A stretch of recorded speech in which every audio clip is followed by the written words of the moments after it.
The speaker series is designed to increase awareness of different types of investors and investments. And we normally invite regional, international, and local investors to come and talk about their knowledge and experience in investing. And we also invite Iraqi and regional founders to discuss their success stories. So this month's panel will look into female founder representation in Iraq and the challenges faced as a founder, areas of opportunity, and suggested solutions. I'm pleased to present to you Zahra Shah from Iraqi Innovators, Khadija Abdul-Nabi from Ya Khadijah, Aryan Mohammed from FULLSTOP, and Darea Jalal from Dali. In today's panel will be an hour long. We're going to leave 15 minutes for a Q&A with the audience. Make sure to follow us on Twitter and LinkedIn so you learn more about our sessions. All right, ladies. Khadija, would you like to take it from here? Sure. Can you all hear me? Okay, perfect. I'm going to introduce myself real quick. My name is Khadija. I'm a graphic designer. I am born and raised in New York. My father is from Baghdad. My mom is from Tunis, and I came to Erbil 10 years ago. I have been really interested in graphic design. I switched careers when I was 30. I used to work in the NGO education field before then. And I'm really passionate about authentic cultural graphic design. And actually, Zahra and Daria are my first clients when I first started the studio. So greatness sees greatness. And I'm really honored to be here, to be among these women. Thank you, 51 Labs. I'm going to pass it to Zahra. Thank you, Khadija. So I was born and raised in London, but I'm originally Pakistani. I've spent the last 8 years working across the Swana region in Palestine, Jordan, Iraq, and the Gulf, mainly in entrepreneurship programming and international development. I started Iraqi Innovators because I wanted to create an organization that put Iraqis first and took a decolonial approach to international development. And that is 3 years now down the line, but still kind of our ultimate goal is to open a women's only trading space. So fingers crossed, but it's really exciting to be a part of this topic, and the Shopper was so passionate about, always writing about, documenting, and hopefully see progress in this area. Thank you, Gaza, for organizing this.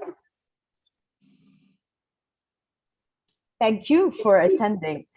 Aryan, would you like to tell us a little bit about yourself, your background? Yeah, hello, I'm Aryan. I have born and raised in Kurdistan, Erbil, and I have graduated from Salahuddin Uni English department in 2016. So after graduation, I have started working in the translation sector because I was passionate about being a translator always. I wanted to work in something that I love and enjoy doing it.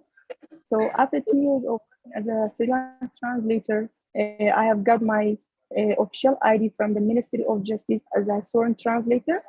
And then 2 years more, I worked as a certified translator. And then in 2021, I have started my own startup, which is FULLSTOP company for certified translation services. And I have participated in some business training programs, and yeah, that's it. Thank you, Aryan. And last but not least, Daria. Thank you for having me, first of all. I am Darea Jalal Ali. I am the founder, designer, and the creative director for the Dali Store.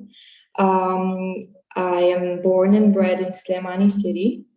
I graduated from international studies, and I switched career before turning 30, when I was 29, and from service offices to a business owner and designer. And thank you for having me again here. Okay, so let's get into the juicy part. First of all, Khadija, can you tell me a little bit about your startup or about your foundation, Iraqi Innovators, and what motivated you to open your own business? Are you me? Yes. Okay, because you said Iraqi Innovators. That's Oh, Zahra. sorry. No worries. So I started Ya Khadijah in 2017 after I switched careers because I found that in the region, it's really hard to work with a designer that has a full creative process. It's really intentional. And I was like, why not just start my own thing? Not knowing how hard it would be and how difficult it would be to kind of really establish a presence, because I could see that there were a lot of guys doing it. Yani, they would just, partner up as friends and then have an agency in a few days. But what we were trying to create was a lot more intentional design that was around deep research, understanding of a culture, understanding of a people, and really creating custom-made identities. So for me, the importance of bringing a studio like what I envisioned to the region was something of a life, kind of like a life goal. I wanted Iraq to really be put back on the map as a center for design, as it once was in the 70s and 80s. Iraq used to be the leading, kind of like in Baghdad, they used to have a lot of design that basically spearheaded what we know as design in the Middle East today. And I wanted to put it back on the map. And by creating this studio, it really helps me work with other studios to understand, what is design all about in Iraq right now? What are we designing culture or corporations, or what does the ecosystem look like? How are people learning? And so for me, it's really important to kind of add to that ecosystem instead of just creating a business to make an income. Thank you. We're going to get back to some of the things you just talked about. But now I would like Aryan, if you can tell us a little bit also about your startup and what motivated you to open your own business. Yep. My startup, which is FULLSTOP company, offers the first innovative online platform that digitalized and simplified the way to access certified translation services.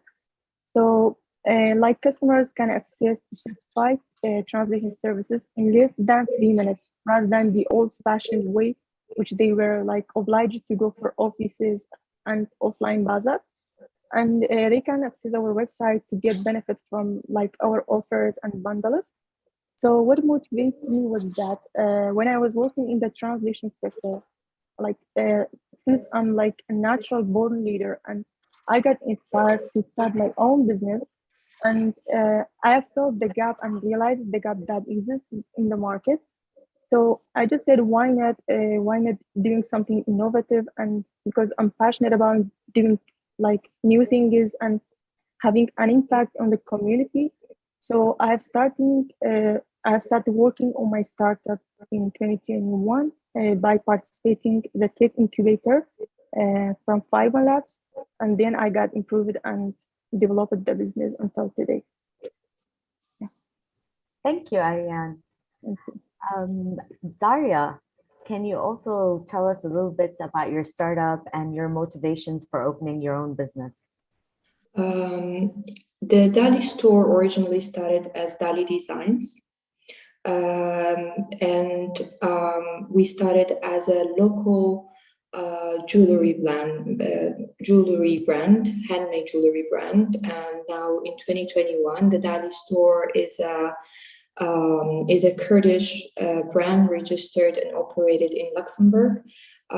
We sell internationally and locally. We have a selling point in Mr. Erbil, and proudly we design and produce, manufacture our own designs, our own products. What motivated me to start this business, as ironic as it will sound, but it was actually lack of opportunity. From very early ages, I knew what I am passionate about. I knew that I want to be in fashion field, but never found the opportunity. I couldn't study it. I couldn't work in this field simply because it didn't exist. I completely lost hope after graduating from high school. Instead of studying fashion, I studied international studies. I graduated, started working for a couple of years. I had a very successful career path in front of me. However, it was not fulfilling. So I decided to start my own business. I did a lot of researches, a lot of reading. Unfortunately, it was all very discouraging because they all suggested investment, financial investment in if you want to create a fashion line. As a young person who's building a career and building a personal life, investment was not an option for me. I read one article and one specific quotation really inspired me and get me going, was that your startup doesn't have to be perfect. And indeed, I did start very imperfectly. I handmade jewelries with very humble raw materials. I delivered the jewelries with my husband after our 9-to-5 job.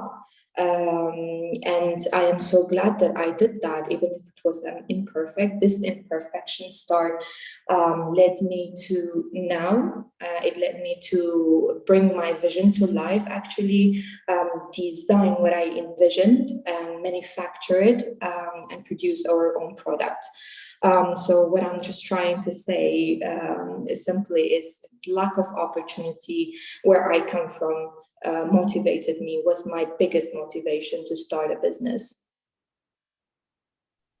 Thank you, Daria. Actually, you brought up a point saying that you found it that it wasn't suitable for you to take financial investment.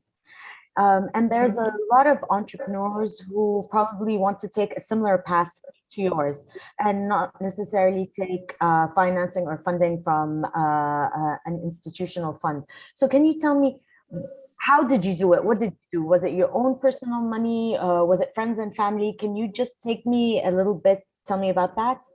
Yes, and I'm glad that you asked that question, because on daily basis, we receive a lot of messages from entrepreneurs asking us to guide them, even though this is not our job, we are a business. Our main our main reason to answer these messages is to take orders, and I feel so bad not to answer them, but I'm glad that you asked this question. I actually didn't invest a very big amount of money in this business. As I mentioned from the beginning, I started very, very small. And in the same time, I was working 9 to 5 is just a name for a full-time business, but I was working 9 to 7. What simply I did, I went to the local bazaar and I picked things that has never been used in that way. And so what actually led me to success was not a financial investment. It was just it was not even working hard, it was working smart, picking things that has never been used before. So for example, one of the things that we chose to use in our product was Qazwan. This product, it was only used, even if it is a cultural thing, it was only used by men, but we created women accessories with it, even though it was very hard for the society to understand this product. It's the most selling products that we have. So what my advice for young starters who want to start very small, start very differently, believe in your ideas, even if the first time doesn't work. Believe in yourself, continue progressing yourself. I think that's the main way to success, is to work smart and to be different. There are a lot of gaps. There are a lot of opportunity in Iraq, no matter how economically how difficult it is, how unstable it is, but there are a lot of gaps and there's a lot of opportunity, and you do not have to have a financial support. or any kind of support. To be honest with you, the only person who believed in me was my husband, even though my family are very, very supportive. But in the beginning, it was very hard for them to understand my goals and my plan. And I'm mentioning this because I want this to be beneficial for young generation. And they have enough obstacles in the society, so they don't have to create more obstacles for themselves. So financial obstacles should not be an obstacle for you if you have a good idea start. Thank you, Daria. So we sort of jumped way ahead, but Right. I couldn't not ask you that question. So thank you. But I want to put a context to also what we're talking right now. Female founders in general have only secured 2% of venture capital in the US in 2021, 2%. In the MENA region, a study done by Magnet in 2020 reported that only 14% of startups were female founded, and that there are no entrepreneurship figures in Iraq, but the World Bank reported in 2020 that less than 15% of Iraqi women were employed. So this makes Iraq one of the countries with the lowest female workforce participation. And Zahra, you've been covering this topic a lot on your platform, female labor force participation and entrepreneurship representation in Iraq. So can you share with us some of your insights and some of the background on this topic? Sure. I mean, it's such a huge and multifaceted challenge when it comes to women's participation in the workforce. And as Daria said, and she covered a lot of the main issues, there are just in general less opportunities for women. There's less financial support, there's less moral support. But I think when we take away the obvious cultural barriers and the lack of infrastructure and all of that stuff, looking at just the educational aspect of it, I think it was UNESCO in 2019 published a report saying that 26% of Iraqi women are illiterate, which is extremely high. And then that percentage is closer to 50% in rural areas.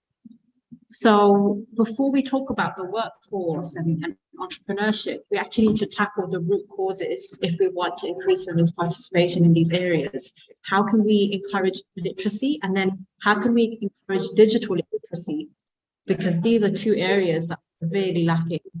And then there's more to it as well. Like we need more sort of women role models, women like Aryan and Daria to kind of go to these spaces and talk about their journeys with younger girls, give them someone to look up to, and find a way to also encourage families to support daughters into different, more unconventional methods of work.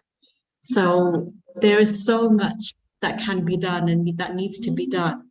But even just at a grassroots level, having those female role models to go to schools or just like general spaces and become those role models, it would make such a huge impact because it provides a different outlook for young women and girls. Thank you, Zahra. So like you said, it's a multifaceted thing and culture always plays a big role. But from the positive side, what kind of gaps can Iraqi female founders fill within the market?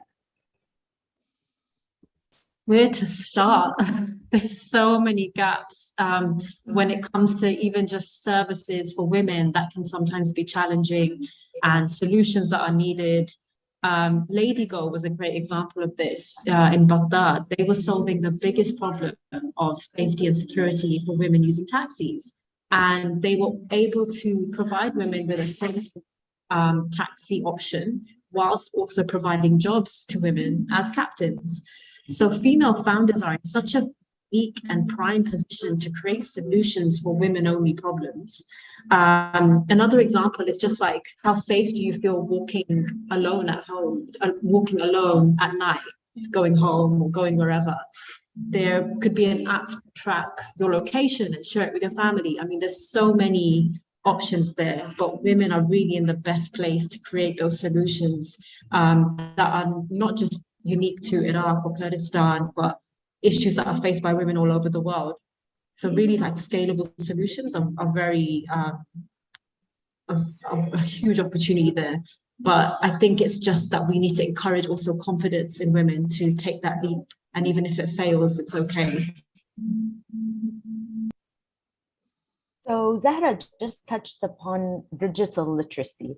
And Khadija, I would like to ask you, you used to work with Recoded, and in your experience, is there a lack of gender diversity when it comes to tech and digital? And what do you think can be done to balance this out? And how would a more representative tech market empower women? Yeah, I mean, I don't know if everybody else knows, but me and Zahra used to work at Recoded. We overlapped for 3 days, and I was gutted because I found her as like the most fantastic being. And after 3 days, I had to say goodbye to her. But there is a huge gap, and I think it's all over the world. But like if we focus on it in Iraq, the ecosystem, and this is kind of why I opened my studio, the ecosystem doesn't allow for the way that women socialize and connect and network for us to get the skills that we need. So like, I'll break it down for you in very understandable terms. Males gather together in the little coffee houses, the shops, each other's houses. They have more a better freedom to like move around and see each other. And therefore they can pick up a lot more skills and things like, you know, some fulan needs a job, or like it's much easier because their fabric of networking is much stronger in a society like ours. So like women, not because they're less skilled or less knowledgeable or less, no, they just lack the opportunities that the men have because there are not that many opportunities for networking, exchanging ideas, unless you're in like a university. And also thinking culturally speaking here, I mean, it's changing, but like, you know, when you get to college, after college, the kind of ideas that you kind of get married and career is really not the main priority. And that is shifting a lot. And I think with programs like Recoded, Iraqi Innovators, 51 Labs, like we're seeing that there's more spaces just for women to be able to try things out. And I think that that's what's most important. They don't need to figure it all out. They don't need to like, you know, plan out their next 5 to 10 years, but they need the space to like, hey, maybe I can do coding. What is it? Maybe I can do design. Maybe I can do this. Maybe, and just that like space to be able to network, exchange ideas is super, super important. And I think, you know, I have a feeling in the near future that Zahra is going to create something like this. But this is the main, from my point of view, the main reason for the inequality, because the women are super eager, they have ideas, they're super skilled, especially the ones that we saw in the boot camp, the ones that are in Zahra's courses for copywriting, super talented, and they need an opportunity, and that opportunity can only come from networking and a safe space to do so. So what I've been hearing a lot is the issue of cultural norms and how we've been socialized. So I hear that a lot. And Daria, how do you think women inside the ecosystem can support each other? What can we do to, you know, hold each other up? I think in the past few years, with the new generation building their businesses, I see a lot of women supporting each other. And from my own experience, I do receive a lot of support from other women entrepreneurs or other women in general. And as entrepreneurs, I have a very good example of women supporting each other. 2019, with four other entrepreneurs, I am proud to call them friends, we organized an expo. It was called Startup Expo. We collected a variety of talented entrepreneurs in different fields, in different areas from Iraq. And we created a bazaar, but we also managed a panel for exchanging ideas for the entrepreneurs who already started their business to inspire other young the audience, which were all very young people who were inspired by one of or a few businesses in that expo. And we also invited a lawyer to explain the registration process to help them. To help the businesses to either start their businesses, or if they have not registered their business and started already.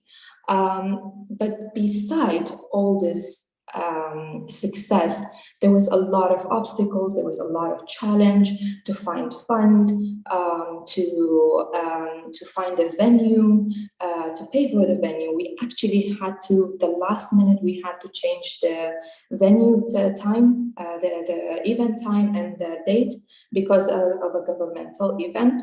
Now, I'm not expecting the government to support me completely, but I'm not expecting them to stand in my way, especially as a female entrepreneur.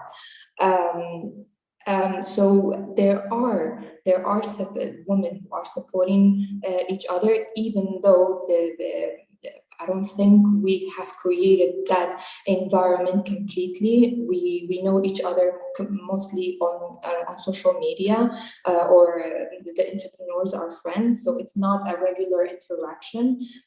As Khadija said, there is no social interaction between entrepreneurs that would be something regular. It could be improved, but I think there is a very good support among female entrepreneurs in Iraq in general, in Kurdistan specifically. Thank you for that. Aryan, I would like to hear your views. So what are the biggest challenges faced by female entrepreneurs? But maybe you can talk about it from your perspective as an entrepreneur for yourself. So what have you faced? Was it lack of access to funding? Was it social expectations, or trying to balance family life and business? As they mentioned before, the networking is all led by males, and they have most of the networking capacity. So what is it that you've been facing? Yeah, so as we are located in the Middle East, and more especially Iraq, that's a male-dominated community. So that's obvious. We are facing many challenges as female entrepreneurs, because, for example, in the terms of networking, it is a big challenge for female founders to do, to make a circle of networkers, to do networking, because some men don't believe in women. Very simply, they don't believe in women. And even some other businesses, they refuse to access your services just because you are a woman. Or maybe they don't believe in your services because you are a startup. And that may be wrong, and that may be vice versa. Because you started the business passionately, you might provide even better services than the current service providers. So these challenges that we are facing, that's obvious. And another challenge is maybe even most of us that we have started our own businesses, even our families and friends don't support or don't believe in us just because I'm a woman. And that's all about the mindset that we have learned in our community. Just because we are a woman, they see us in a less skilled person or less skilled than males. So these are the biggest challenges that we are facing nowadays. Can you tell me a little bit, when you were faced by whether it was male vendors or male customers, how did you deal with this situation? Did you confront them, or did you look somewhere else? I just want to know what the dynamic was like. Yeah, so we need to do networking because especially, for example, sometimes you have to find a mentor, or you have to to make important decisions. So in this, you need a mentor, or you need someone to consult with. So that might be a problem because they are trying to take advantage of this just because you are a woman. or even sometimes the customers, they try to take advantage of this opportunity that just because you are a woman. So all I have to do is just like staying professional and trying to face the problem, trying to be confident and just staying professional and do my job and don't care about the other things that I'm facing.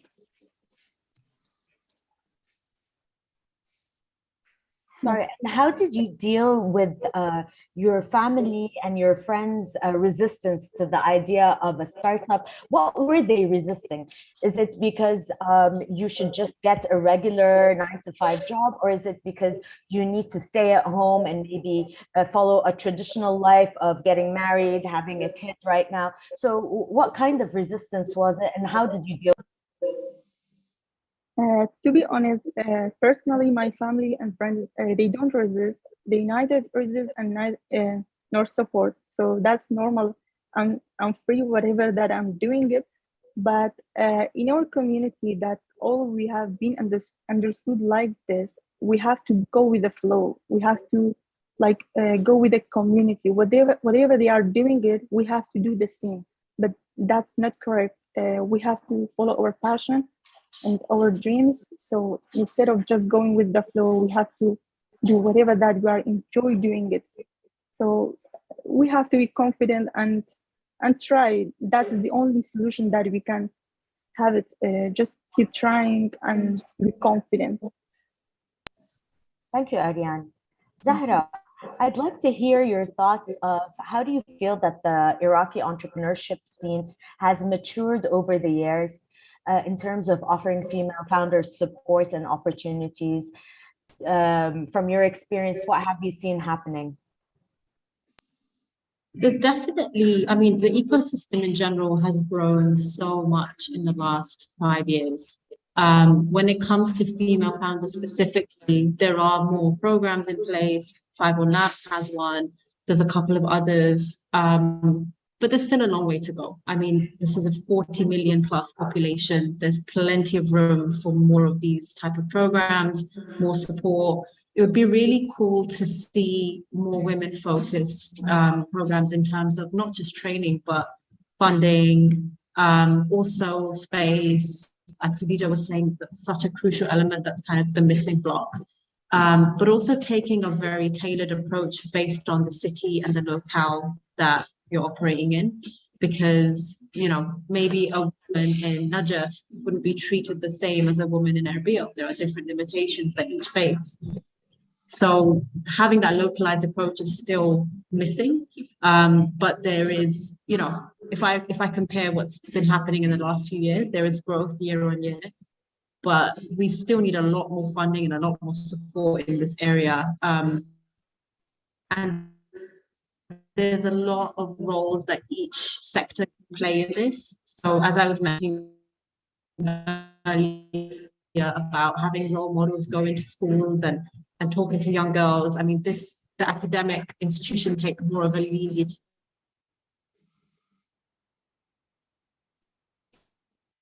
in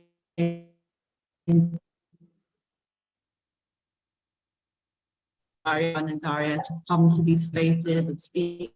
Sorry, Zahra, to people. Zahra, you're cutting, so we're missing a lot of your insights inside the company that is really beneficial.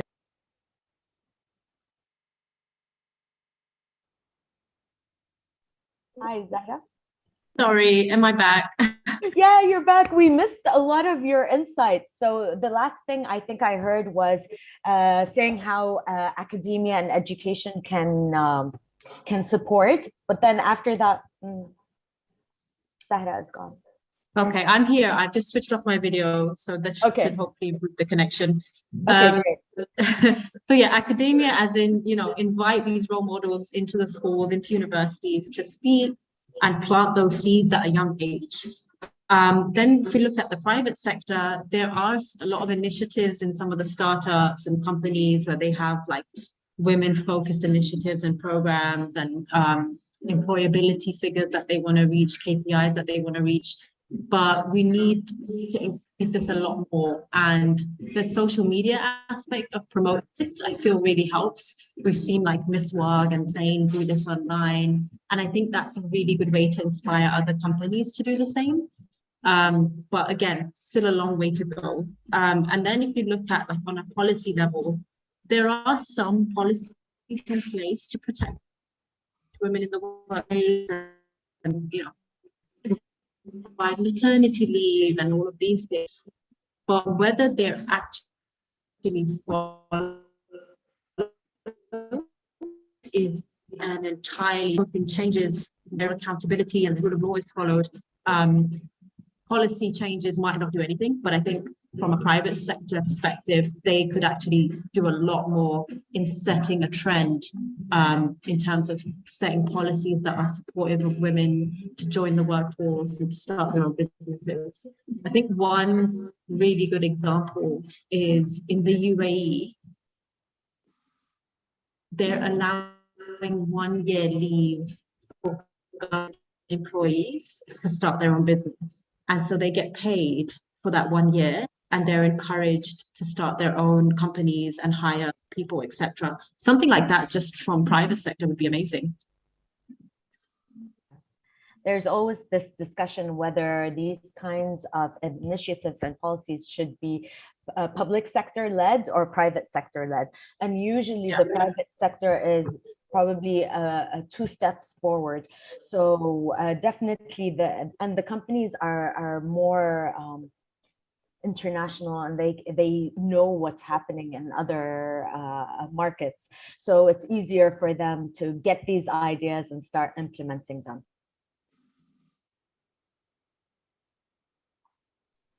Thank you, Zahra. So let's see, Daria, what are the main drivers for an Iraqi female to start her own business? I feel we've covered that. What do you think? What advice would you give to women launching their own business, Daria? There are a lot of advice that I could give. But the main advice is as I mentioned before, there are a lot of obstacles for entrepreneurs in general, not just female, but entrepreneurs in general. They could face a lot of issues, a lot of obstacles.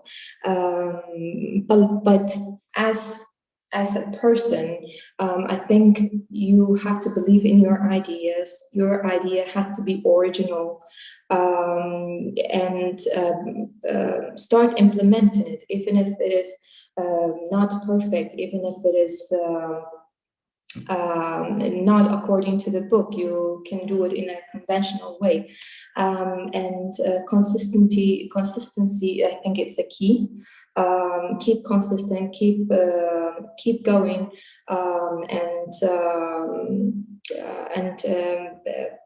one thing that I would like to mention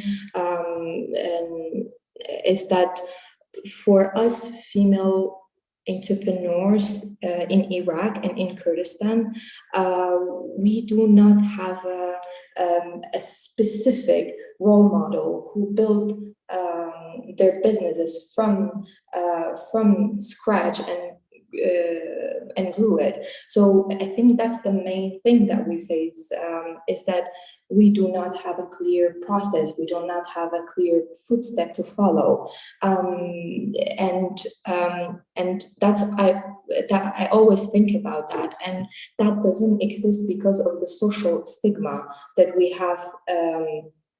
And I think that's the biggest challenge for female entrepreneurs, especially for someone who is in the designing and the creative side, because it is more looked at as a hobby, not as a business. And again, the stigma exists because of not having a role model, because even though we had a lot of female entrepreneurs, female business owners throughout history, but their business or they are entrepreneurs because out of necessity.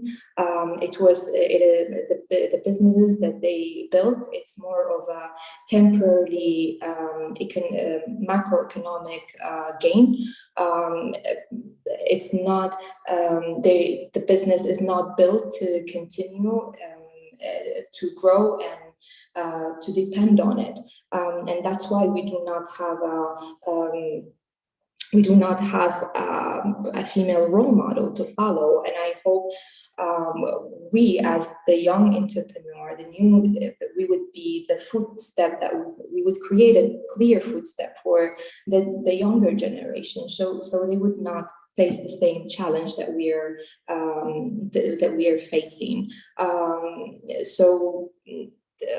Yeah, I think I hope I'm answering your question. So you spoke a lot about role models and having somebody to look up to, and probably a formula that was successful. There might not be a lot of big names. There might be one or two, but is there anybody that you found to be inspiring, or at least, gave you some hope? To be honest with you, of course there are role models, but as role model business owners, I haven't seen any. I remember my mother in the 90s, the things that she needed, she would go for business owners, but did they continue? Did they grow their businesses? I haven't seen any. I wish someone would invite me and tell me, no, there is this person, and I'm sure there is, but it's not the same thing as now. For nowadays, we haven't seen anyone in the world of social media, in the new world. We haven't seen anyone who have built the footsteps that we could follow. I wish there was, and I think that what makes it difficult for female entrepreneurs in general to build their business. We are kind of creating our own path. Like I said, I wanted to work in the fashion field. I knew from very early age, which is not something easy to know. Now that I think about the young Dalia, I am proud of, but I created that opportunity that it was missing in where I come from. So it is very challenging not to have a role model. It is not in like the developed countries that you would have a role model. Oh, this is this person, it's my role model. I'm gonna follow her footstep, and I will work hard, I will work smart, and I will succeed. You don't know, but yeah, I think I hope we would be able to create that path for the younger generation, so they would have a more clear path, and that would not be a challenge for them. Thank you, Daria. I think we have time for one more question before we open the stage for the audience. But I'd like to ask you, Khadija, what do you think can change when it comes to the recruitment of women into businesses or startups? What can companies do better to attract and nurture female talent?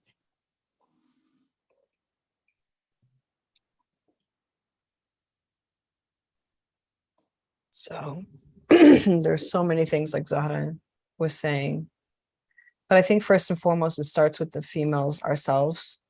We need to be a lot more confident in taking risks and failing and looking stupid. I don't think there's a lot of space in this culture, at least especially for females, to like make mistakes. So we sometimes tend to just play it safe and not apply to a job because we have only 7 out of the 10 things required, not speak to that person because they seem so accomplished and I'm not. I still do this to this day, and I have to consciously take myself out of this mindset of just being courageous and going for the opportunities, because it's not a very forgiving environment. So I think first and foremost, to build confidence, you need to practice doing that thing over and over. And for that to happen, you really need a great support network, which I am still working on to this day. Like it's sometimes there are days when it becomes so hard to be an entrepreneur. And I think like what Dadi was saying, there really is no game plan, like first world or third world. It's entrepreneur for a reason. You're literally going naked out into the world and you're going to be shot. You're going to be run over. You're going to be like, so the support system is really important. And I very rarely reach out to other female business owners because I always feel like, they're doing great. I'm the one suffering. I'm the one probably making a big mess. But like when I actually have those conversations, the other woman's like, no, it's absolutely a shit show. Like, I don't know, really? I'm shit show too. Are you shit show? And like, when you know that somebody else is struggling and you're not the only one, it kind of makes your life a little bit easier. You're like, okay, I can do this next week. I can reach out.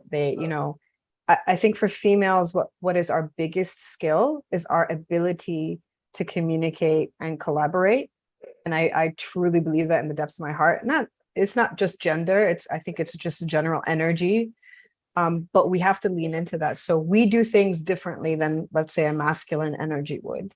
And so we have to reinterpret what that would mean for us. So to answer your question, go out there and say that you're a badass and go for those connections of people. Like, try it out. So what? You hear a no. So what? It doesn't work out. You have to keep building that muscle, just as if you were to go to the gym or just as if you were trying to build a skill. So I think that's my biggest, like, it's in our hands. It's not really something outside. I'm not going to beg other people, no, hire women because we're great. We are fucking great. You know that. But I have to convince you that I am worth your time by proving to myself that I'm worthy, and stuff like that. Thank you for that. So now I want to see anybody from the audience would like to ask these lovely ladies any questions. Are you facing anything similar to them? If you're entrepreneurs, what advice do you need?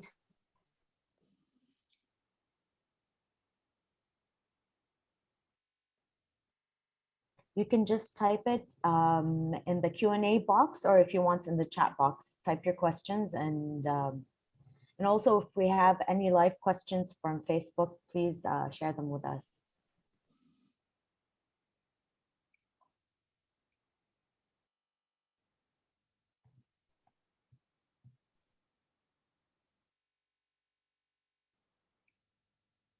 Okay, well, if nobody wants to ask any questions, I have more questions. Aryan, what do you think can change the situation of female entrepreneurs in terms of fundraising and in terms of being successful? So do we need more female investors, or do we need more social awareness, more cultural support, more government support? What do you think would help in terms of fundraising? Yep. Like all entrepreneurs, not only female entrepreneurs, like facing like fundraising challenges. I think from the private sector and even the government sector, and the one that who are in charge, like every year they are repeating and saying the same thing, the same problem over and over without like taking a serious step or without taking action. So for example, in the government sector, we don't have any support. We are facing like many challenges, many problems in the business registration. So they are like treating as the big companies or the millionaires. So, but that's not should be like this, because we are a very like in a very like early stage. We have to be treated differently. Like there needs to be some support for entrepreneurs. And even in the private sector, you cannot find a bank, even a bank, to give you a loan just to improve or like start your own startup. Even if there is a bank to like provide you a loan, there is more like a lot of conditions that you cannot manage it. So I think all that we have right now is only like some NGOs, and for example, there are Techwin, 51 Labs, or some others. Like they are providing business trainings and sometimes some like fundraising and sometimes like connecting them with investors. But these are very few opportunities because like the competition is very high. There are like a lot of young entrepreneurs, even female entrepreneurs. So the competition is high and the chances are low. So there should be more chances by the government and the private sector, the NGOs. So yeah. Okay, thank you. So I just got a question, and it's, do you think religion or culture has been an obstacle or an issue for businesswomen in Kurdistan? And if not, why do we see lower numbers of businesswomen in Erbil than Duhok? Sorry, the question was for me, right? Anyone, if you want to answer it, go ahead, or anyone. Yeah, I think it affects because we are in a religious like community, so like many families maybe won't support the woman or female founders, or they even may resist the steps that they are want to take. So because as I said, they think the females or even their girls, their daughters should take the same road that they have been took. So maybe they resist, and that affects, I think. That's my opinion.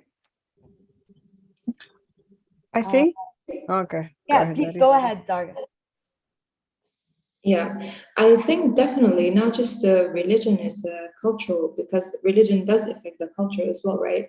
So I think it's the culture does affect, since it is involved in social media, and it involves dealing with the customers, with merchandise, and of course, I think religion and culture does affect participation of female entrepreneurs. So but I do not, I didn't understand that part about having more entrepreneurs in Erbil than Duhok. I don't know where did they get this number, or if there is a number. I'm not sure, but you just mentioned culture again, and somebody is asking, speaking of role models, I think not everyone is willing to share their experiences, especially ladies in our culture. I wonder if you have faced the same situation. Like not for females, not sharing their experience. So it seems like maybe we don't hear of success because sometimes the founders don't talk about it, or they culturally they don't share these experiences. I wish if there is any, which I am very sure there is, but if they are young and they have a social media, somehow they could share it. In older generation, I'm sure there is, but they never had the opportunity to share their experience, which is such a shame, because we all need that inspiration, right? We all need inspiration. We need someone to look at and follow their footsteps. But not sharing experience, I don't think it is part of the culture right now. But in the older generation, maybe they do not have the platform to share their experience. So another question from the audience is, do you think it is possible to do a full-time job and have your own business? I will answer this question because I worked full-time for like 6 years. I just went only studio this January. So before that, we always, yay! It's a whole other shit show, by the way. Like, anyway, Muhem, you can do it. Just, you're going to work really hard. You have to make a lot of sacrifices. I sacrificed friends, I sacrificed social time, I sacrificed my mental health. You should do that. But if you have the determination, the full-time job sometimes does that funding that Aryan was talking about. That's so hard to get. Like nobody's really, the funding, the access to funding is super, super difficult. And even if you do the smaller funding that is accessible here, there's almost so much paperwork or like so much you need to do to access that. So sometimes a full-time job, but know this, you will exchange, is an exchange of energy and time for money. So be very conscious of like how you're doing this, but can you do it? Yeah, up to you. Will it open up a can of worms in your mental health? And like, of course it will. So like, it's a journey on all fronts, this entrepreneurship. Yeah, I think that specific topic is something that can have a whole hour discussion. Another question is, have you been judged before, not just as a female, but about your unique business presented in the market or to investors? I will say, can I just say just a little bit and then somebody else can answer? Because like Zahra has not spoken. But I just want to say one thing. Yes, because people think graphic design is just designing a logo and making a color. And so when you start to present your prices and like your process, I have had the most humiliating situations, especially with men. I don't know if it's like, I mean, we're not saying all men, but there's these nasty, egotistical like men, especially in the beginning, that really use terrible, like gaslighting and mental things to just be like, who are you? Why are you asking? Aslan, why are you wasting my time with these questions? And so the answer to that is yes. And it's terrible, but it's brilliant because it really shifts your mindset to understand how to separate yourself from the thing that you're selling or the thing that you're doing, which is, I think, personally has been very hard for me. So now I'm going to shut up and give it to Zahra because she probably has better things to say. No, I mean, it's so true. You will come across all types of people if you take on this journey, and it's a default that you will be judged by anyone and everyone. And it's not always a bad judgment necessarily. Some people are just coming in with their own view of why they would want to get involved with what you're doing. So for example, an investor, they're looking at the viability of your business, how much money they're going to make. Is Iraq a country that they can even invest in? Does it have X, Y, Z? So it might not always be that your idea is bad and people are judging you and all of that. They might just be like, you know what, your idea might be great, but it's not going to make me money. So sorry, I'm not going to be able to help you. It is very discouraging. It is really hard to sell what you're trying to do to people that may not understand.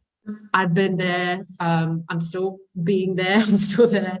It's just that you have to keep going, and there will be those glimpses of hope. There will be people, in every 100 people that you talk to, there will be 5, 10 people to say, your idea is amazing. I think it could work. And there needs to be the honesty as well. So I think it's just that you're going to be always put in a vulnerable place. You will be judged. People will give you criticism that you didn't ask for. It will be helpful. It won't be helpful. But you have to kind of learn to understand what is useful to you and what is not, and what other people's motivations are, what's in it for them. And when you learn that, then you'll also realize that not everything is kind of against you or malicious. It's just the way people are, and that we all come from different walks of life with different priorities. Thank you, Zahra, and thank you, ladies. This is our time. And if anybody would like to add one more thing, we only have a minute left, so go ahead. Last words of wisdom. Don't be afraid to reach out to us. We're here to help. Yes, sometimes we get overwhelmed. Yes, it is too much for us, but you never know. Sometimes it's works out and we give you kind of like that inspiration, because I think I would have really liked to hear it from somebody. And don't think that I'm way ahead of you. I'm just a few steps ahead, walking through the same shit. So reach out to us if you need support, if you need to hear something. And you got this, Paiting. Thank you so much. Thank you, Daria. Thank you, Aryan. Thank you, Zahra and Khadija. I really appreciate our discussion today. I'm sure everybody found it super insightful. Thank you so And, much. and like Khadija said, reach out. Feel Thank free you to reach out. for having us. Bye, guys. Thank you so much. Bye.